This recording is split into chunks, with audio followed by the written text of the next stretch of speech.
सबसे पहले मैं सभी चैनल वालों का धन्यवाद अदा करता हूं कि आप हमारी ग्राम सभा के जो तीसरे पंचायत चुनाव होने जा रहे हैं उस संबंध में मेरे से पंचायत के बारे में, यहाँ की समस्याओं के बारे में जानकारी लेने आए हैं। इसके लिए मैं बहुत बहुत धन्यवाद करता हूं आपका। आपका तीसरा चुनाव है, पहले बार जीते हैं, अब कैसे लग रहा है आपको दोबारा लड़ाई? मैं बताना चाहता हूं आपको, मैं लगभग 35 साल से समाज सेवा में हूं। हमारी ग्राम सभा स्टॉप टाउन के नाम से हुआ करती थी, जिसमें मैं 3 बार चुनाव लड़ा। 2 बार प्रधान का चुनाव लड़ा, 1 बार जिला पंचायत का। तीनों बार मुझे हार हुई, लेकिन मैं हारने के बाद कभी भी घर नहीं बैठा, जनता के बीच में लगा रहा। जब चुनाव होते थे हमारे तो बड़ा रिस्पांस मिलता था, लेकिन रिजल्ट 0 आता था, क्योंकि ग्राम सभा बहुत बड़ी थी। हम पूर्ण रूप से जनता के बीच में अपनी बात नहीं रख पाते थे। उसके बाद 2009 में राजेंद्र बिष्ट जी प्रधान थे। हमने बैठकर उनसे मशवरा किया कि स्टॉप टाउन के रेवेन्यू विलेज अलग कराए जाएं 2, जिससे ग्राम सभा हमारी छोटी हो सके। 2009 में प्रस्ताव हुआ और हमारे मंत्री थे हिरा सिंह बिष्ट जी, उन्होंने हमारे स्टॉप टाउन के 2 रेवेन्यू विलेज बनाए, जिसमें एक ठाकुरपुर स्टॉप टाउन के नाम से बना, एक घुट्टी के नाम से बना। 2013 में हमारे सरकार द्वारा आदेश हुए कि जो ग्राम सभाएं अलग होना चाहती हैं वो अपना प्रस्ताव भेजें। तो हमने ग्राम सभा घुट्टी से प्रस्ताव कराकर एक स्टॉप टाउन के नाम से और एक घुट्टी के नाम से 2 ग्राम सभा का प्रस्ताव कराया, जिसमें 2013 में वो पूर्ण रूप से हमारी ग्राम सभा का गठन हुआ। 2014 में तीसरे पंचायत चुनाव आए, जिसमें हमारी ग्राम सभा की जो प्रधान की सीट थी वो पिछड़ी जाति में महिला थी, तो मैंने अपनी पत्नी महमूदा को चुनाव लड़ाया। उसका रिजल्ट यह आया कि जो मेरी मेहनत थी 15-20 साल की करी हुई, तो उसका रिजल्ट यह आया कि 50% वोट जो हमें मिला और 50% में जो है अन्य प्रत्याशी रहे। 5 साल मैंने फिर मेहनत की, जनता के बीच में गया, उनकी जो भी समस्याएं थी, सरकार द्वारा योजनाएं थी या पर्सनल थी, दुख सुख की थी, मैं उनके बीच में परमानेंट रहा। 2019 में हमारी सीट एसटी महिला हुई, तो मैंने कोमल देवी के साथ मिलकर चुनाव लड़ा। तो कोमल देवी को भी स्थिति वही जनता ने दी कि 50% में सब रहे, 50% में कोमल देवी को जीत हासिल हुई। कोमल देवी प्रधान बनने के बाद में जनता के बीच में 5 साल तक बिना पद के लोगों की जितनी भी योजनाओं के काम थे उनमें सहयोग करता रहा, चाहे वो उनका पारिवारिक रहा, चाहे सरकार द्वारा योजनाओं का राशन कार्ड, पेंशनें, किसान सम्मान निधि, जाति निवास, आय, जन्म, मृत्यु, सब पे लगा रहा।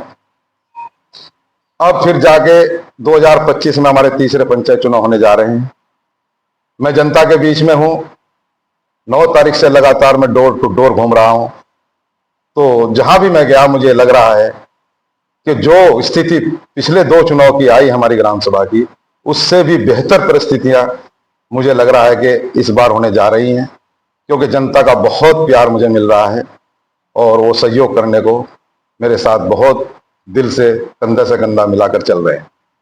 बताइए, क्षेत्र में पानी की समस्या बहुत ज्यादा है, बरसात में हमारे यहाँ पानी भर जाता है, उसका आपको क्या कहना है? समस्याएं क्षेत्र में बहुत हैं, और जो पानी की आपने बात कही, ये तो बरसात के समय नजर आती है, लेकिन समस्याएं बहुत हैं। हमारे कूड़े की समस्या है। हमारी जो स्टॉप टाउन विलेज हमारा 2009 में बना था भुड्डी के नाम से, वो अभी तक स्टॉप टाउन के नाम से चल रहा, वो रेवेन्यू विलेज अलग नहीं हुआ। हमारी खतौनियां जो है 200 पेज की खतौनियां हैं। जब कोई गरीब आदमी निकालने जाता है तो उसमें तो पैसे का ज्यादा खर्चा, दूसरा उसमें ये पता नहीं लगता उन्हें कि हमारा नाम कहाँ है, क्या है। सबसे पहले मेरा जो अगर मैं प्रधान बनता हूं, सबसे पहले जो मेरा जनता के जो जरूरत है तो ये है कि मैं सबसे पहले अपने स्टफ टाउन जो चल रहा है हमारा रेवेन्यू विलेज, उसे भुट्टी के नाम से कराऊंगा। दूसरी एक समस्या हमारा मजरा है चकमनसा, उसकी खतौनी भी अलग है, उसका नक्शा भी अलग है, लेकिन उसमें क्या समस्या 3 साल से आ रही, ना तो कंप्यूटराइज खतौनी मिल रही हमें, ना हस्तलिखित मिल रही। उन लोगों को समस्याएं बहुत पैदा हो रही, ना तो उनकी विरासत हो रही, ना दखल खारिज हो रहा, ना ही उन्हें किसान सम्मान निधि का लाभ मिल रहा, क्योंकि जब फर्द नहीं है तो उनका रेवेन्यू जो रिन्यू होता है उसके लिए फर्द मांग रहे कृषि विभाग वाले, वो नहीं मिल पा रही हैं। बड़ी समस्या है। सबसे पहले मैं इस समस्या पे काम करूंगा, अधिकारियों से मिलेंगे और इस समस्या का हल करने की कोशिश करेंगे।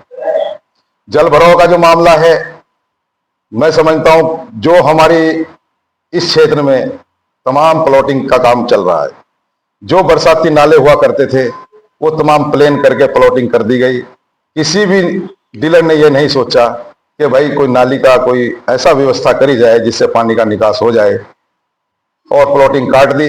पहाड़ के लोगों को बिठा के लाते हैं गाड़ी में और उन्हें शिमला रोड से दिखा देते हैं इतनी दूर है और इतनी बढ़िया प्लॉटिंग है, ये है, और उन्हें बेच देते हैं। जब वो मकान बनाते हैं तब उन्हें समस्या का पता लगता है कि यहाँ क्या दिक्कत है, पानी का निकास नहीं है, कैसे निकालें पानी को, इसके बारे में विचार करा जाएगा। हम अधिकारियों को बुलाएंगे, जब प्रधान बन जाएंगे, सिंचाई विभाग के हों या हमारे आपदा प्रबंधन के हों, जो भी हैं सबको बुला के इसका हल करने की कोशिश करेंगे। मैं आपको बता देना चाहता हूँ, तीसरे पंचायत चुनाव है।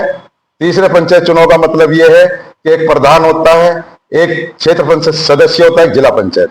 प्रधान का मूल काम पहली बात तो यह कि प्रमाणित करना है, चाहे वो जाति निवास आए ये, या किसी का आधार कार्ड का प्रमाणित करना, किसी योजना का प्रमाणित करना, ये प्रधान का पहला काम होता है। हम कोशिश इसमें यह करेंगे कि प्रस्ताव करेंगे, प्रस्ताव के बाद जो है सरकार को भेजेंगे, भेजने के बाद उस पर परसू करेंगे, सरकार से गुहार लगाएंगे कि हमारे क्षेत्र में समस्या है, मंत्री से मिलेंगे, मुख्यमंत्री से मिलेंगे और उसका हल करने की कोशिश करेंगे। अगर सरकार उस पर काम करेगी तो हल भी हो जाएगा। सर, एक खुर्द जमीन की जा रही है, ग्राम समाज की जमीन की गई है, उसमें आप क्या प्रतिक्रिया देने वाले, उस पर आप किस तरह से काम करेंगे? 2014 में जब मेरी पत्नी प्रधान बनी तो मैंने एसडीएम विकास नगर को एक पत्र दिया कि हम ग्राम पंचायत के जिम्मेदार पद पे हैं, हमें ग्राम सभा को चिन्हित किया जाए पटवारी भेजकर और वो हमारे हैंडओवर की जाए। लेकिन उस पर काम नहीं हुआ, कहीं भी हमें जमीन का हैंडओवर नहीं मिला, इसलिए उस पर हम काम नहीं कर सके। आज की स्थिति वाकई ये है कि कहीं ग्राम समाज की जमीन ढूंढने से नहीं मिल रही है, क्योंकि तमाम जमीनों की प्लॉटिंग होगी। प्लॉटिंग वालों ने ग्राम समाज की जमीन को रास्ते निकाल दे, बाकी जमीन की रजिस्टर करके सब जमीन जो है खुर्द-बुर्द होगी, ये सच्चाई है। उसके अंदर एक बहुत मामला उठ रहा है नशे को लेकर, आपके क्षेत्र की काफी समस्याएं हैं युवाओं को लेकर, नशे में डूबे हुए, उसमें आपकी क्या प्रतिक्रिया है? सबसे ज्यादा खतरनाक नशा हमारे यहाँ चला, मैं समझता हूँ स्मैक का है। और जब हमने देखा हमारे नौजवान बच्चे उसमें गलत राह पे जा रहे और घर बर्बाद हो गए उनके, तो हमने भुड्डी गांव में एक भुड्डी गांव की एक समिति बनाई जिसमें हम तमाम जिम्मेदार लोग उसमें जुड़े। और आपको यकीन होगा कि हमने 4 लाख रुपए के कैमरे लगाए, तमाम बच्चों के घर वालों से मिले, जो बच्चे हमारी बात नहीं समझे उन्हें हमने माँ बाप से मिलकर अपने खर्चे पर नशा मुक्ति केंद्र में रखने का काम किया। और उसमें हम लगातार सब जितने भी हमारी कमेटी के सदस्य हैं उसमें लगातार हम इस कोशिश में हैं कि किसी तरह इस नशे से दूर हो जाए। लेकिन इसमें इतना जरूर हुआ कि जो बाहर के लोग यहाँ के बेचते थे उनका आना बंद हुआ, और जो लड़के हमारे ज्यादा करते थे अब उन्हें नहीं मिल रहा। तो मैं समझता हूं कि वो भी थोड़ा, जहां 80 के करीब लड़कों की हमने सूची बनाई थी, आज वो मुश्किल से 25-30 लड़के ऐसे हैं जो हमारी नजरों में हैं। हम उस पर लगातार कोशिश कर रहे हैं। कोशिश यह है कि किसी को जमात में भेजते हैं 40 दिन की, किसी जो है हम वहां भेजते हैं उसमें नशा मुक्ति केंद्र में। समझता हूं कि इनमें सुधार की स्थिति है, आगे और चलेंगे तो इसमें सुधार होगा।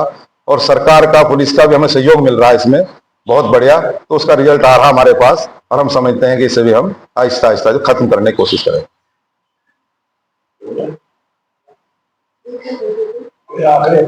जनता से ये अपील करना चाहता हूं कि 28 तारीख को हमारे यहाँ पंचायत के चुनाव होने जा रहे हैं और मेरा चुनाव चिन्ह जो है बैलेट पेपर में दूसरे नंबर पर अनानास का निशान है।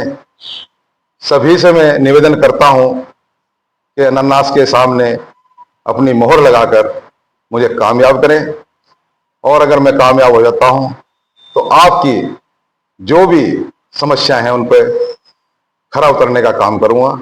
इसी के साथ मैं आपका और तथा अपने क्षेत्र की जनता का धन्यवाद अदा करना चाहता हूं। हिंदुस्तान जिंदाबाद।